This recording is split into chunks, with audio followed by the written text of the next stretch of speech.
Today we're going to look at solving rational equations, meaning equations with rational expressions. Rational expressions are just fractions, but they have variables in them. They have polynomials. And the approach we're going to take here is getting all the fractions together on one side with a common denominator and going from there. The reason we're going to do that is because we're going to use the same technique to solve rational inequalities, and we're going to use similar techniques when we graph rational functions. So even though there might be a faster way to solve rational equations, and I'll mention it, you multiply both sides by the least common denominator to cancel all the denominators. That's not how I'll be approaching it in this video. So let's go ahead and get started. So again, a rational equation has fractions. And in mathematics, rational means fraction because it has the word ratio. A couple things you need to know about fractions is if you've got anything divided by 0, then this is undefined. You cannot divide by 0. There's no number that you get if you try to do this. But if you divide 0 by something, as long as it's something not equal to 0, well, that's always 0. So if your numerator is 0, the expression evaluates to 0. If your denominator is 0, the expression is undefined. That's going to be key as we go through solving these equations. So the other thing you need to know is how to get a common denominator. So if you're not as familiar with that, you might want to slow down there in that part of the video in the examples and see if you can catch on. So let's do our first example. Let's try to solve this equation. How about x minus 4 squared times 3x plus 1 over 2x to the third power times 5x minus 4 equals 0. Now, our first example here is going to be pretty basic and just hit home at the concepts we were just talking about. The idea here is the right side's already 0. That's good for us.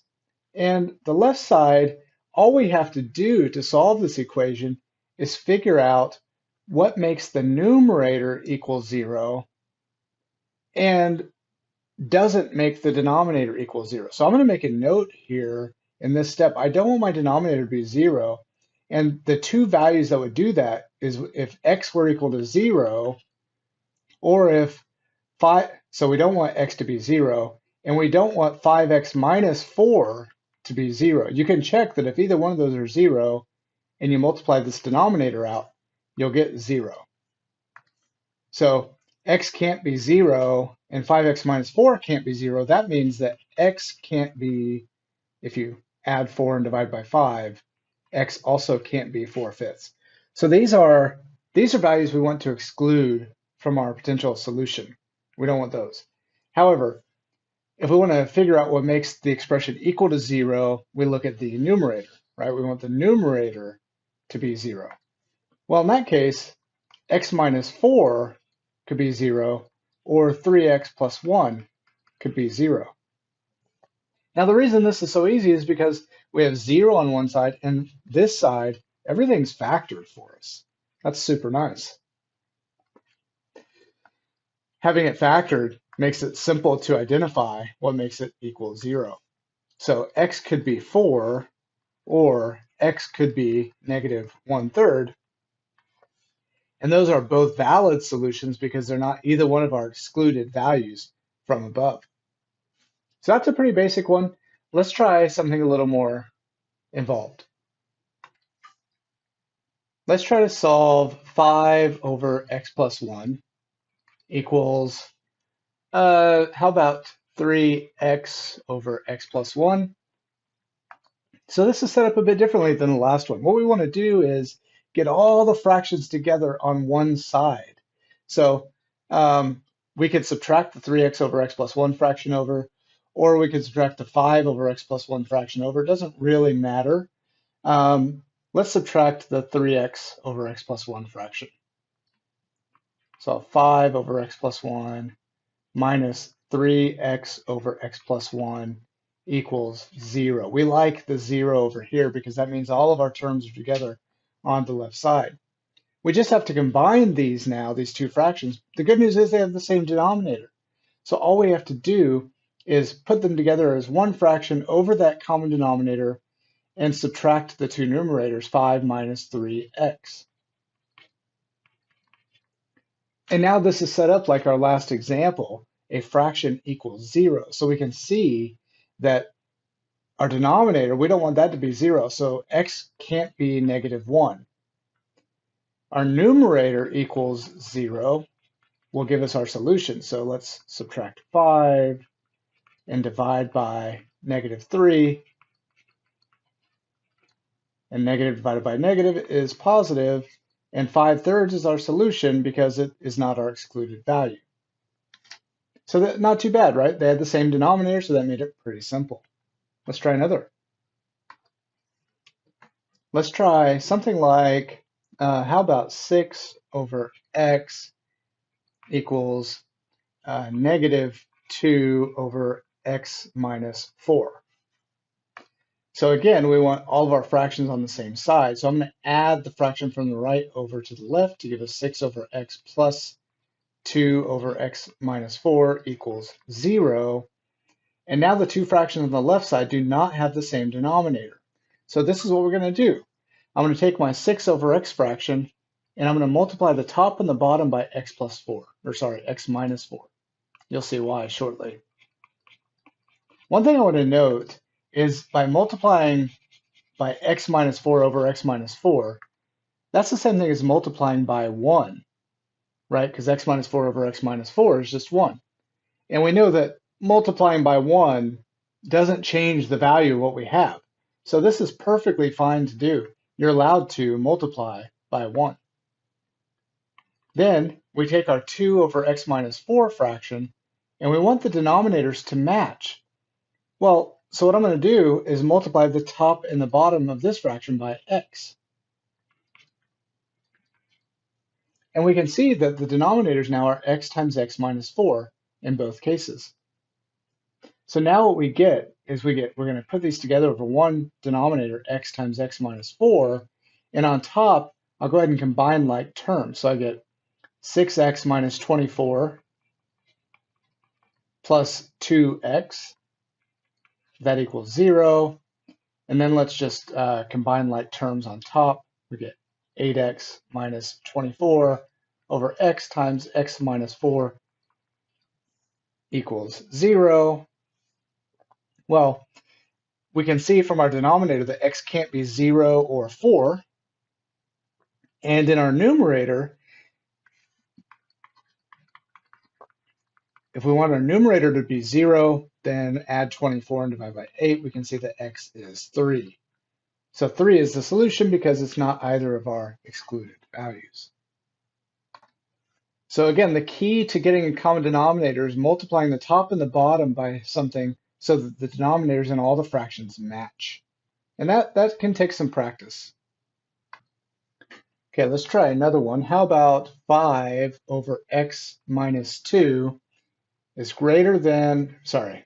equal to 3 over x minus 3. So let's get our fractions on the same side by subtracting 3 over x minus 3. Then we need a common denominator. So I'm going to take a little bit of a shortcut here. I'm going to go ahead and multiply the first fraction on top and bottom by x minus 3. I'm just going to put it in this step, but I'll use a different color. And over here, I'm going to multiply top and bottom by x minus 2. And so now our denominators match, so we can put both fractions together into a single fraction with that common denominator. And on top, I'm going to get 5x minus 15. And this negative here distributes with the 3 because I'm subtracting this entire numerator. So I get negative 3x plus 2. So 5x negative 3x is 2x minus the 15 plus the 6 is minus 9. And our excluded values are 3 and 2, and our numerator is 0 if x equals 9 halves. Okay, so hopefully you're getting the idea. We can start skipping some of those smaller steps, but I always encourage students to write as many steps as it needs, a whole lot, until you really get the idea down before you start to skip steps. Okay? Now let's try one that's got 3 rational expressions. X over x minus 4 plus 6 over x minus 9 equals 7x minus 48 over x squared minus 13x plus 36. Now, we know we're going to try to put all these fractions together with a common denominator, and one thing we haven't seen yet is when trying to find a common denominator, it can be handy if you factor the denominators that can be factored. So x squared minus 13x plus 36. You could use the AC method or whatever method you like, but it factors as x minus 9 times x minus 4.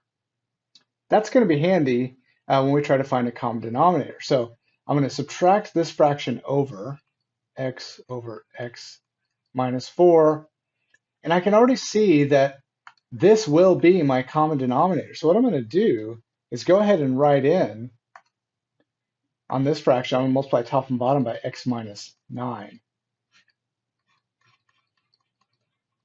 Write more steps if you need to, but hopefully this makes sense. My next fraction, 6 over x minus 9, I'll have to multiply top and bottom by x minus 4.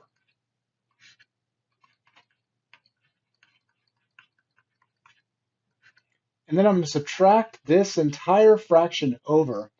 When I do that, I could put minus this whole fraction. Actually, let's go ahead and do that. Minus 7x minus 48 over x minus 9 times x minus 4 equals 0. And again, I just want to remind you, when you've got a minus in front of a fraction, that minus applies to the entire numerator, okay?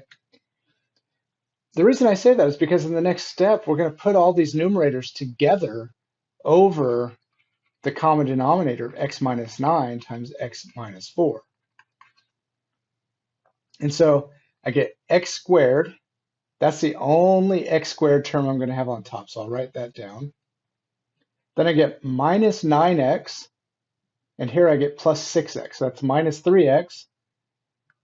Minus 7x is minus 10x, okay?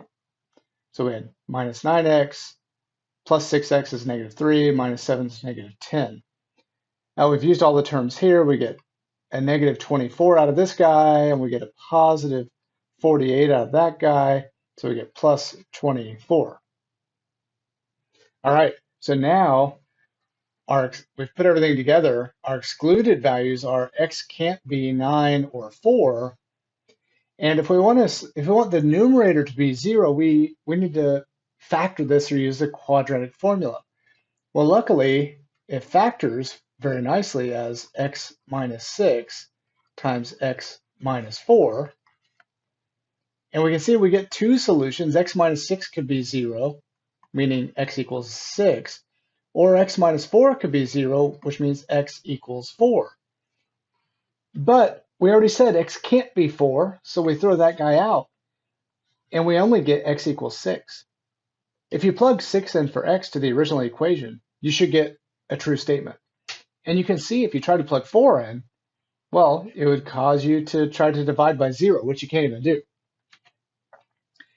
There are cases where none of your solutions work, and when that happens, you just say, no solution. Let's do one last example.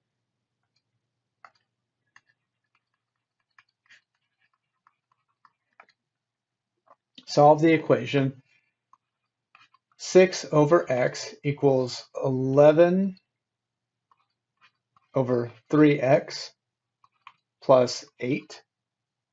And this one's a little different than the others. There's no adding or subtracting in the denominators. That actually makes this one a little bit easier.